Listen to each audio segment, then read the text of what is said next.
sa inyong lahat mga minamahal nating tagapagsubaybay. Ito po muli ang inyong lingkod na si Play Mystery at pag-uusapan naman natin dito sa video na ito ay kung paano naman malaman kung ang inyong mga kagamitang spiritual na anting-anting, hindi ko lamang po alam ha, disclaimer lamang po, hindi ko lamang po alam sa mga may agimat no, kung ano yung sistema nila kasi ang nag-focus po ako doon sa field ng pag-aanting-anting. Dito nyo po malalaman sa kung ang inyong anting-anting ay sapat na po yung lakas, okay? O kung malakas na po ang inyong mga kagamitang spiritual.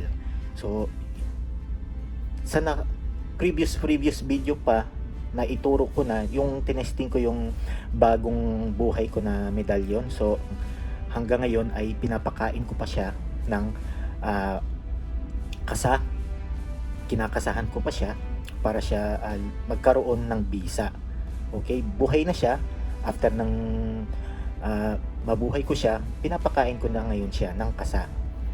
Ngayon, dito nyo naman po malalaman kapag nagpapakain na kayo ng kasa, malalaman nyo na dito kung malakas na siya.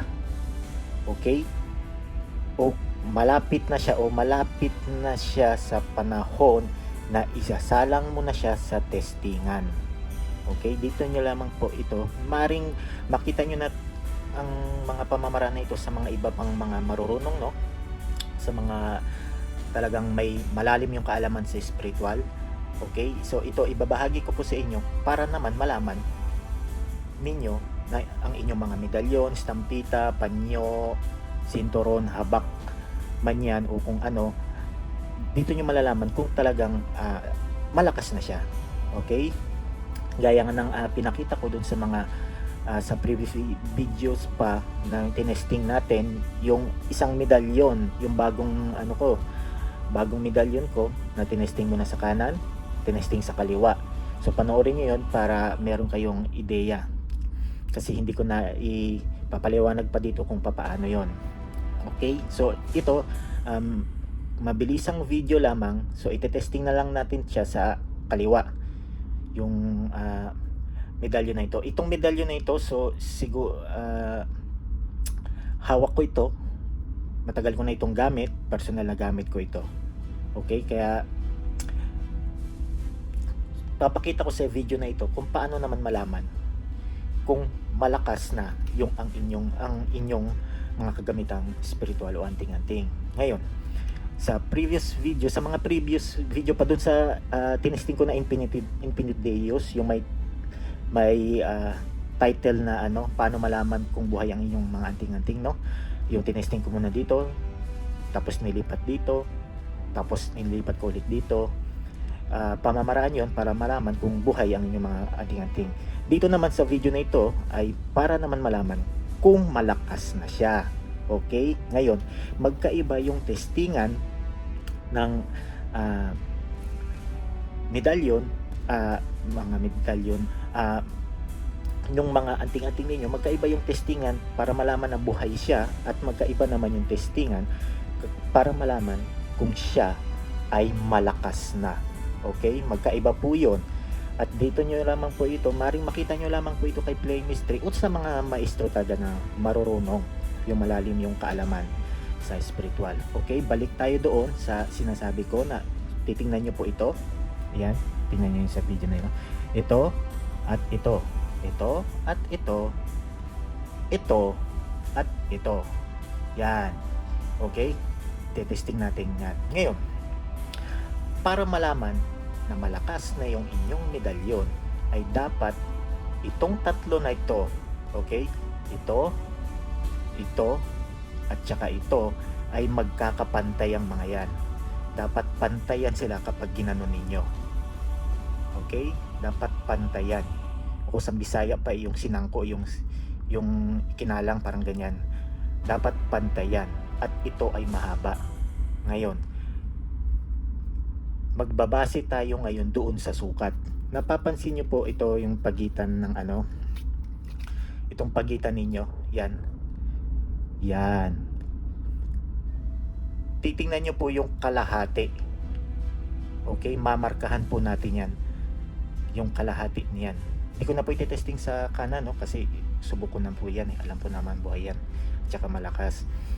Tetestingin natin dito yung guhit nito. Kapag ang medalyon ninyo na, o anumang kagamitang spiritual ninyo ay ganyan lamang yung agwat, ay magpalakas pa po kayo. Pakainin nyo pa siya ng pakainin ng kasa, pakainin ng pambuhay, pakainin ng testamento at ang inyong mga pinunduhang susi. Okay?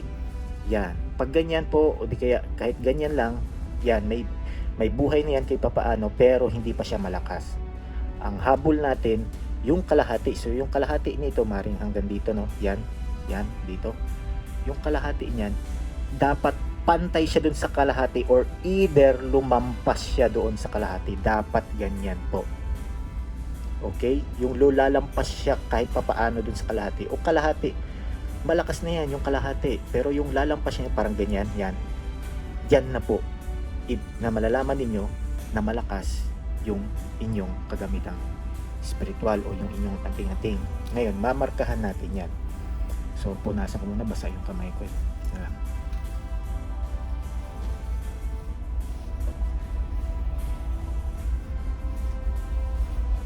Okay, ngayon, tetesting muna natin na papantayin natin siya. Pantay, sangko. Ayan, kita ninyo. So, pantay siya. Okay, so hindi ko na siya itetesting sa kanan, no? Sa kaliwa na lang para mabilis yung video. Okay, pantay, kita nyo naman sa video. Pantay. Ngayon, guguhitan natin yung kalahati nito para malaman natin. Yan, guhitan natin. Basa yung ano ko, yung kamay ko, hindi siya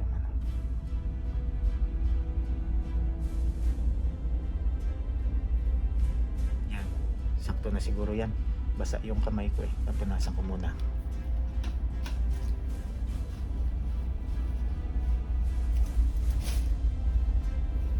Yan, may marka yung kalahati. Markahan natin. Yan, basa nga yung kamay ko. Yan, para naman malaman. Yan, dapat yung ugat, yung inyong itong guhit na ito ay pumantay man lang dyan. Yan, ibig sabihin yan po ay malakas na po ang inyong medalyon. Or either sumobra pa siya kahit man lang ganyan. Diyan na po niyo malalaman na pag ganyan na siya, yung pantay na siya, kahit pantay man lang, ang gagawin niyo, nalaman niyo na ay pantay na yung ano ko, yung kagamitang spiritual ko. Bibigyan niyo siya at least 3 months. 3 months, minimum 3 months o di kaya 6 months ng continuous na pagkain. Pwede naman maka-skip, no? Basta bigyan niyo siya ng 3 months yung talagang busog siya bago niyo siya isalang sa testingan. Okay po? Ngayon, susubukan natin ito para malaman na malakas na siya. Ay parehas pa rin po, no, yung tinesting natin dun sa nakaraang videos, no, yung Infinito Deus na tinesting natin sa kanan, kaliwa, tapos binalik sa kanan. Yung pagbanggit pa rin, ha pa rin po yun, ha. Hukmita kami natak-hiptak, 3 times nyo yung babanggitin, tapos iihip nyo po ng pa-espiritu doon sa inyong kagamitang spiritual na nakatapat habang binabanggit yung orasyon. Yung inyong kagamitang spiritual ay nakatapat yun sa inyong bibig. Okay? Babanggitan nyo yun, tapos bubugahan nyo siya ng pa-espiritual. Dahil nabugahan ko na yan, tapos ko na, kaya itetesting na natin. Dito natin malalaman kung yung lakas. Okay? Ayan yung guhit, no? So, kung ipapantay natin yan, napaka-imposible naman na na ganyan yan. Diba? Napaka-imposible naman yan. Pero mangyayari po yan. Testingin natin. Okay? Kung saan nyo iti-testing, syempre, siya yung unang hahawak. Dadamdamin natin, malakas. Okay, dadamdamin natin yan. Okay, pwede nyo patagalin. After nyan, patatagalin natin. Yan, patatagalin yun. Nararamdaman ko na, parang may gumagano na dito sa gilid. Parang may gumagano na namang maliliit. Okay? Ayan. And then, pagkatapos, ipapantay muna natin doon mismo sa mismong Yan, pantay muna natin dyan para malaman. Kita nyo, ang layo. Ang layo na kaagad. Pag sinangko ko yan, ang layo na kaagad. Oops, pag binend ko yung isa ko, yung itong ganito ko, yan. Yan po ang palatandaan na malakas ang inyong medalyon. Pag yung tatlo na yan ay pumantay, yan, pantay yan. Diyan po niyo malalaman na malakas na. Ngayon, kapag itinulak ko ito, okay, ihiwalay ko yung ugat, ha. Tingnan nyo po yung agwat. Boom. Papantay natin. Tingnan nyo po, ayan, pantayan. O, kahit saan natin lagay, pantayan. Ngunit kung dahan-dahanin natin, itapat sa inyo, tingnan nyo, lampas siya doon sa ginuhitan ko. Pantayan. Napaka-imposible naman na ganyan. O, di ba? Napaka-imposible niyan. Di ba? Hindi maipaliwanag yan, o. Bakit ganyan ang layo? Diyan po indikasyon na malakas na ang inyong medalyon. Okay? Ngayon, siguro hanggang dito yung aking lakas kasi yung sa maestro ko, hindi ko alam, siguro sa tagal ng debosyon na matagal na siya sa larangan ng pagdidebosyon. Yung sa maestro ko umaabot dito eh. Dito, hindi ko yun ma-reach. Bakit ganon? Pero ang sa akin, yan, kahit ipantay muna natin diyan. Pantay. Di talaga yung pantay. Naglalaro yung isa,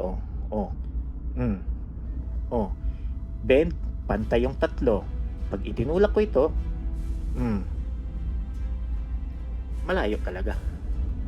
Okay? So sana may awa ang Panginoong Diyos, ibahagi naman sa atin yung kahit malang umabot dito. Yun lang pangarap ko. Pangarap na sa spiritual. Okay? Yan, napaka layo na yan. Okay? Pantayan, pero ang layo ng agwat. Papantayan, kung ipantay natin ng ganyan, papantayan kung ibebend ko ito. Pantay yung tatlo. Diba? Pantay, itutulak ko yan. Ang layo na ng agwat. Okay? Pantay yan. Kung itutulak ko ito, buka ko yan. Ang layo talaga. Diba? Ayan. At saka napapansin nyo, hindi sa mainit. Yung medalyon ko parang nangungurot. Okay? Nangungurot siya eh. Hindi ko alam kung ano, pero sabi ng maestro ko, aura daw niya yon. Nangungurot siya. Tsaka mapapansin nyo, pawisan yung kamay ninyo. Malamig naman dito sa US pero pawisan niya, no? Malakas. Pantayan. Okay? Ngayon, bibitawan natin medalyon. Shake yung kamay. Shake natin para kumalat yung aura ng Infinito Deus sa inyong katawan. Shake natin yan. Kahit nga dito pag ginanon ko, yung spiritual na pa-aura, yan, yan, para may gumaganon-ganon dito na maliliit. Ang layo na yan. Naramdam ko dito. Yan, maramdaman niya. And then ipantay yung guhit. Boom! Diba? Napaka-imposible naman kung ipapantay natin. Kahit pantay na lang sa guhit, ganyan kalayo yung layo ng agwat.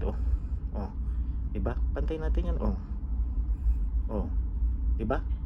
Ganyan yan. Pantay. Diyan nyo po malalaman na malakas na yung inyong kagamitang spiritual. Yung kalahati lang nito. Kapag pumantay na siya dyan, pwede mo na yan siyang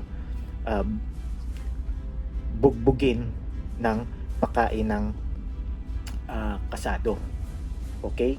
Pag medyo sumusobra na siya ng ganyan, desisyon na ninyo, bigyan nyo ng 3 months to 5 months ng continuous na pakain ng kasado. Pagkatapos, testing nyo na. Isa lang nyo na sa testingan. Ganun po yun. Okay? Ayan po yun. So, hindi ko na ipapakita yung video ng kasi hindi ako nagpapakita ng video ng mga kagamitan kong spiritual na pa-testing. Hindi ko pinapakita yan. Okay? Pina-private ko yung video ko. So, ayan. Dapat umabot yung agwat niya kahit man lang dyan. Sapat na yan. Okay? Sapat na yan. Dapat pag pinantayan dyan. Yan, pantay yan. Pero yung nakita nyo kanina, yon, hindi yon maipaliwanag talagang yung ganyan. Hindi yun maipaliwanag yung ganyan. Hanggang dyan yung medalyon ko eh. Oh, yan. So sana maawa ang Diyos, ibigay sa atin yung kapangyarihan na yung hanggang dito. Yung mga may ganun, mga pambira, yung mga may ganun. Okay? So ako, isinishare ko po sa inyo yung experience ko. Ako hanggang dito lang talaga eh. Okay? So yung mga kagamitan ko, ito lang talaga eh. So sabi ng guro ko, laliman ko pa daw yung aking mataimtim na pagdedebosyon. Laliman ko pa daw yung ganun. Kasi sa kanya pag tinesting ko, gadi dito eh. Talagang napaka-imposible naman ang ganyan.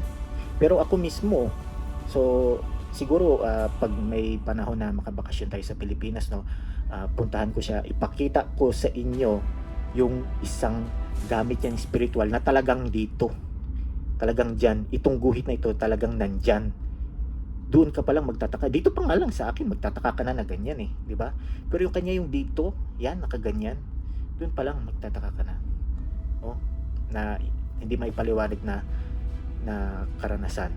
Okay? So, ganyan po ang pa-nesting na kung ang inyong kagamitang spiritual ay malakas na at ready na siya, kumbaga sa manok eh, nakakondisyon na siya, gagawin nyo na lang, ititraining nyo na lang siya para siya isabak sa sabong o sa labanan. Sa atin naman, kinukondisyon natin siya para naman malaman yung bisa niya. So, isasabak siya doon sa testingan. So, hindi ko na ipapakita yung tested na kasi yan, hindi ko na ipapakita sa inyo, no? So, ayan. Yung ganyan, no? Diba? So, maraming salamat po muli sa inyong mga suporta. Ito po muli ang inyong lingkod na si Play Mystery. At kita-kits po tayo sa mga susunod pang mga videos. Maraming salamat po.